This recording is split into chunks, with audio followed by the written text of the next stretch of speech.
ठाकरेंनी देखील आपली प्रतिक्रिया दिलेली आहे। आदित्य ठाकरेंनी ट्विट करत चिमटा काढल्याचं पाहायला मिळतंय।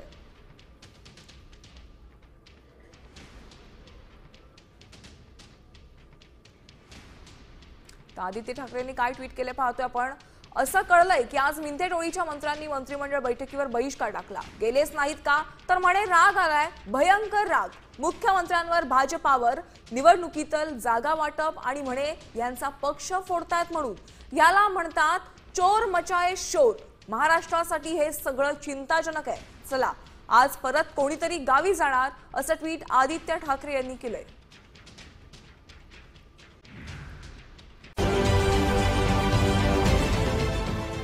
देश विदेशातील प्रत्येक घडामोडींचे लाईव्ह अपडेट मिळवण्यासाठी आता साम टीव्हीच्या सर्व सोशल मीडिया प्लॅटफॉर्मला लाईक, फॉलो आणि सबस्क्राइब करा। तसंच सर्व नोटिफिकेशनसाठी बेल आयकॉन प्रेस करायला विसरू नका।